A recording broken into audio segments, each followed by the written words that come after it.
Olá, meus amigos, estamos aqui para fazer mais uma leitura do nosso livro No Mundo Maior, pelo Espírito André Luiz. Francisco Cândido Xavier, psicografou A Vida no Mundo Espiritual. Hoje nós vamos iniciar o capítulo 3, que tem pelo título A Casa Mental. Esse livro está nos trazendo bastante lições, O item 2, o capítulo 2, foi grandioso, Foi um alerta para todos nós. Então agora nós vamos lá, vamos começar. Retomando a companhia de Calderaro na manhã luminosa, absorvia-me o propósito de enriquecer noções pertinentes às manifestações da vida próxima à esfera física. Admitido a colônia espiritual que me recebera com extremado carinho, conhecia de perto alguns instrutores e fiéis operários do bem. Inquestionavelmente, vivíamos todos em intenso trabalho, com escassas horas reservadas a excursões de entretenimento. Demais, fruíamos ambiente de felicidade e alegria a favorecer-nos a marcha evolutiva. Nossos templos constituíam, por si sós, abençoados núcleos de conforto e de revigoramento. Nas associações culturais e artísticas encontrávamos a continuidade da existência terrestre, enriquecida, porém, de múltiplos elementos educativos. O campo social regurgitava de oportunidades maravilhosas para a aquisição de inestimáveis afeições. Os lares em que situávamos o serviço diuturno erguiam-se entre jardins encantadores, quais ninhos tépidos e venturosos em frondes perfumadas e tranquilas. Não nos faltavam determinações e deveres, ordem e disciplina. Entretanto, a serenidade era nosso clima e a paz nossa dádiva de cada dia. Olha, meus queridos, para chegar, assim como André está nos relatando aqui, é uma conquista do espírito, É um trabalho, muito grande que André Luiz já conquistou também com as suas tarefas, Vamos prosseguir. Arremessara-nos a morte, a atmosfera estranha à luta física. A primeira sensação foi o choque. Empolgaram-nos o imprevisto. Continuávamos vivendo apenas sem a máquina fisiológica, mas as novas condições da existência não significavam subtração de oportunidades de evolver. Os motivos de competição benéfica, as possibilidades de crescimento espiritual haviam lucrado infinitamente. Podíamos recorrer aos poderes superiores, entreter relações edificantes, tecer esperanças e sonhos de amor, projetar experiências mais elevadas no setor reencarnacionista, aprimorando-nos no trabalho e no estudo e dilatando a capacidade de servir. Veja que coisa bem linda ele falando aqui, do aprimoramento no trabalho, e no estudo. Então, é necessário. O espírito ele não para nunca. E é uma bênção nós voltar para a espiritualidade e ter essas oportunidades de continuar estudando, de continuar trabalhando, sairmos em caravanas, é conquista, É conquista do nosso trabalho árduo, como lá falou Eusébio no capítulo 2, que a gente tem que se desligar, se desprender tanto das coisas materiais e já nos ligar mais nas coisas espirituais, porque cada um vai ser oferecido segundo as suas obras. E aqui é a questão do André. O André se esforçou tanto para se melhorar, Trabalhou tanto nessas colônias, como tem trabalhado, que agora ele já consegue, um pouquinho de regalia, ele já tem um processo mais evoluído, Vamos lá. Em suma, a passagem pelo seu sepulcro conduzirá-nos a uma vida melhor, mas e os milhões que transpunham o estreito limiar da morte, permanecendo apegados à crosta da terra? Como aqueles lá, né, dos obreiros que estavam lá naquele pântano, né? Estavam lá escravizados por outras entidades. Né? Então, é uma coisa a gente se meditar e ele fazer essa pergunta, né? Vamos lá. Incalculáveis multidões desse gênero mantinham-se na face rudimentar do conhecimento. Apenas possuíam informações primárias da vida e joravam o amparo dos espíritos superiores, como as tribos primitivas reclamam o concurso dos homens civilizados. Precisavam de desenvolver faculdades, como as crianças de crescer. Não permaneciam chumbados à esfera carnal por maldade, senão que se demoravam, hesitantes no chão terreno, como pequeninos descendentes dos homens se conchegam ao seio materno. Guardavam da existência apenas lembrança do campo sensitivo, reclamando a reencarnação quase imediata, quando não lhe era possível a matrícula em nossos educandários de serviço e aprendizado iniciais.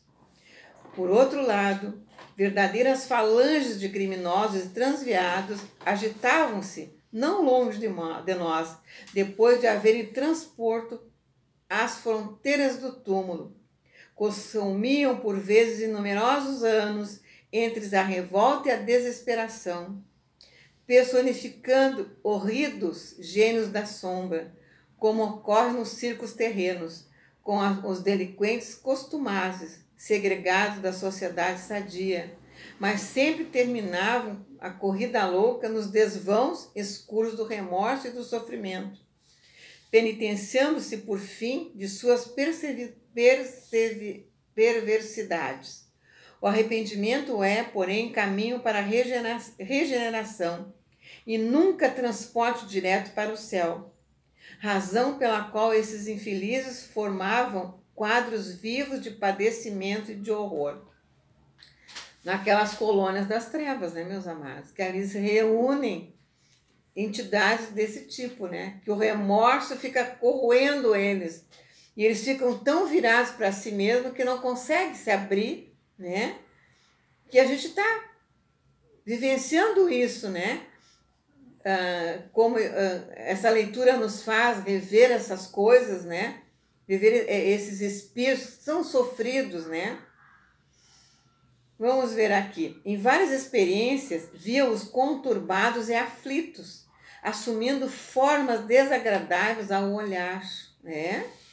Nos casos de obsessão, convertiam-se em recíprocos algozes, ou então em verdugos frios das vítimas encarnadas.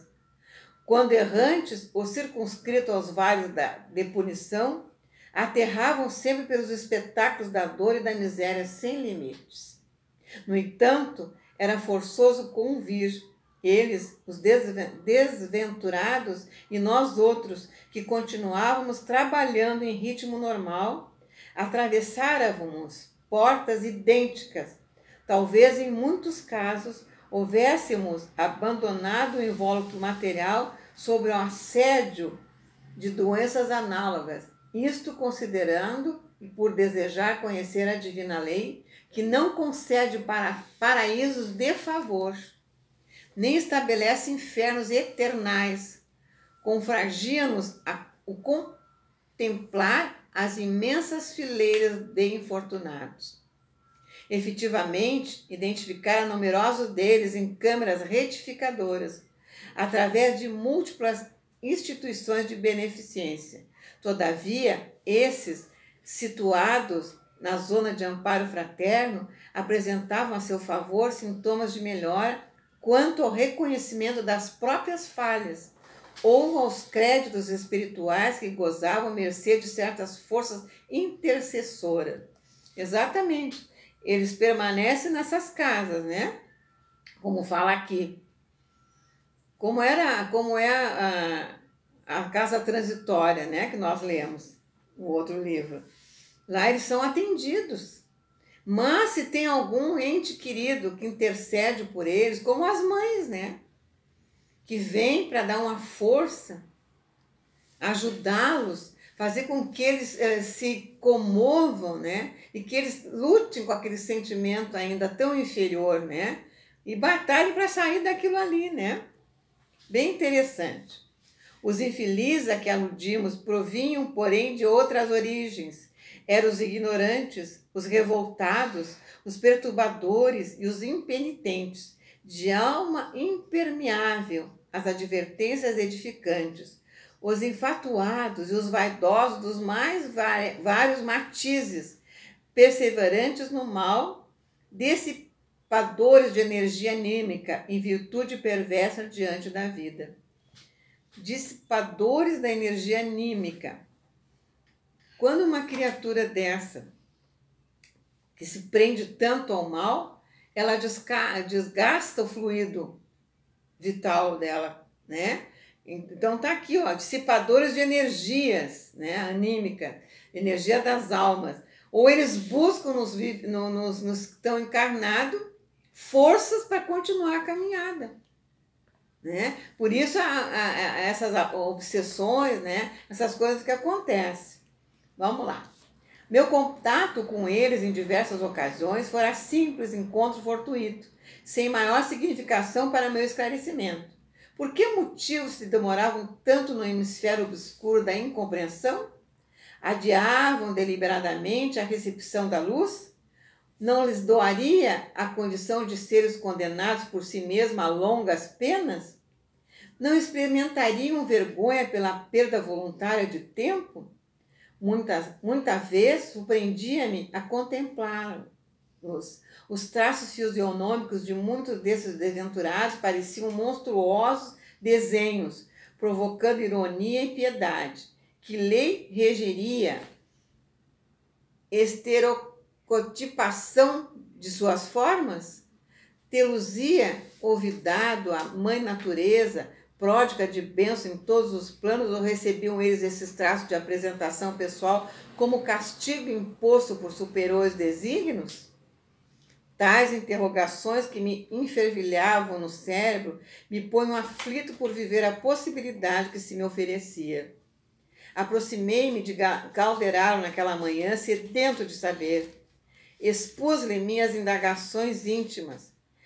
Relatei-lhe aos ouvidos tolerantes minhas expectativas ansiosas. Longamente sofreada, pretendia conhecer os que se entretinham na maldade, no crime, na inconformação. Meu amigo escutou calmo, sorriu benevolente e começou por esclarecer.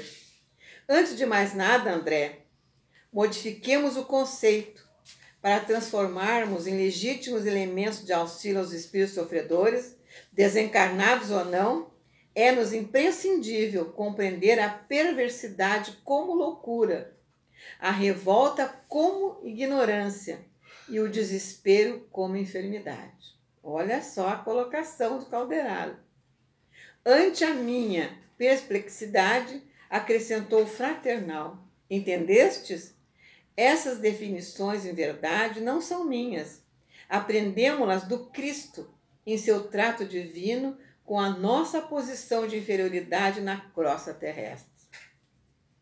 Julguei que o instrutor se estendesse em longa exposição verbalística relativa ao assunto, trazendo referências preciosas e comentando experiências pessoais. Nada disso. Calderaro informou-me simplesmente: a cegueira do espírito é fruto da espécie ignorância em manifestações primárias ou do obnubilamento da razão nos estados de aviltamento do ser. Nosso interesse, nosso socorro à mente desequilibrada é analisar esse último aspecto da sombra que pesa sobre as almas. Assim sendo, faz-se mister saberes alguma coisa da loucura no âmbito da civilização. Para isso convém estudarmos mais detidamente o cérebro do homem encarnado e a do homem desencarnado, em posição desarmônica, por situarmos aí o órgão de manifestação da atividade corporal. Desejaria continuar ouvindo nas explicações claras e convincentes ali floridos lábios. Mas Calderaro silenciou para afirmar: passado alguns instantes. Não disponho de muito tempo para discritear de maneira estranha os meus serviços. Todavia, lidaremos juntos, convictos de que, trabalhando nas boas obras, aprenderemos sempre a ciência da elevação. Sorriu fraternal e rematou: o verbo gasto em serviço do bem é cimento divino para realizações imorredoras. Conversaremos, pois, servindo aos nossos semelhantes de modo substancial, e nosso lucro será crescente. Sempre vem esse toque da conversação, né, meus amados? Que a conversação inferior, né, ela traz coisas negativas, né? Aqui ele fala, o verbo gasto em serviço, vencimento divino, quer dizer, o verbo gasto em coisas boas, né? Agora, em coisas inferiores não é legal, né? Calei-me edificado. Daí a minutos, acompanhei-o, penetrei o vasto hospital, detendo-nos diante do leito de certo enfermo que o assistente deveria socorrer. Abatido e pálido, mantinha-se ele, unido à deplorável entidade do nosso plano, em míseras condições de inferioridade e de sofrimento. O doente, embora quase imóvel, acusava forte tensão de nervos, sem perceber com os olhos físicos a presença do companheiro de sinistro aspecto. Pareciam visceralmente jungidos um ao outro, tal abundância de fios tenuíssimos que mutuamente se entrelaçavam, desde o tórax à cabeça, pelo que se me afiguravam dois prisioneiros de uma rede fluídica. Pensamento de um deles, com certeza, viveriam no cérebro do outro. Comoções e sentimentos seriam permutados entre ambos com matemática precisão. Espiritualmente estariam de contínuo perfeitamente identificados entre si. Observava-se, admirado, o fluxo de comum vibração mental. Dispunha-me a comentar o fenômeno quando Calderaro, percebendo minha intenção, se adiantou recomendando: examina o cérebro do nosso irmão encarnado, e concentrei-me na contemplação do delicado aparelho, centralizando toda a minha capacidade visual, de modo a analisá-lo interiormente. O envoltório craniano, ante meus poderes visuais intensificados, não apresentava resistência, como reparava em outras vezes. Ali estava o complicado departamento da produção mental, semelhando-se a laboratório dos mais complexos e menos acessíveis a circunvoluções separadas entre si, reunidas em lobos, igualmente distanciados uns dos outros pelas fisuras. Dava-me a ideia de um aparelho elétrico quase indefasado pelos homens. Comparando os dois hemisférios, recordei as designações da terminologia clássica e demorei longos minutos reparando as especiais disposições dos nervos e as características de substância cinzenta. A voz do meu orientador quebrou o silêncio, exclamando inopinadamente: observa a sinalização. Assombrado, notei pela primeira vez que as irradiações emitidas pelo cérebro continham diferenças essenciais. Cada centro motor assinalava-se com peculiaridades diversas, através das forças radiantes. Descobri, surpreso, que toda a providência cerebral, pelos sinais luminosos, se dividia em 3 regiões distintas. Nos lobos frontais, as zonas de associações eram quase brilhantes. Do cortês motor até a extremidade da medula espinhal, a claridade diminuía, para tornar-se ainda mais fraca nos gânglios basais. Já despendi alguns minutos na contemplação das células nervosas, quando a assistente me aconselhou: examinaste o cérebro do companheiro que ainda se prende ao veículo denso? Observa agora o mesmo órgão no amigo desencarnado que o influencia de modo direto. a entidade que não se dava conta de nossa presença em virtude do círculo de vibrações grosseiras em que se mantinha, fixava toda a atenção no doente, lembrando a sagacidade de um felino vigiando a presa. Uma obsessão profunda, que deu para entender aqui que o outro foi hospitalizado, doente, por esse motivo, desse vínculo tão forte entre os dois. Mas nós vamos ficar por aqui, né? Nessa lição grandiosa aqui, não é? Da casa mental, como é o título desse item. Eu agradeço a paciência de me ouvir, né? Lembrando aos irmãos para divulgar os nossos trabalhos, né? Os nossos programas todos, curtirem. E aquele que ainda não se inscreveu no nosso canal, faça isso. Agora, o nosso site, www.gefx.com.br. E assim vamos nos despedindo hoje. Até a próxima, com o prosseguimento desse capítulo. Um abraço grande. Até lá.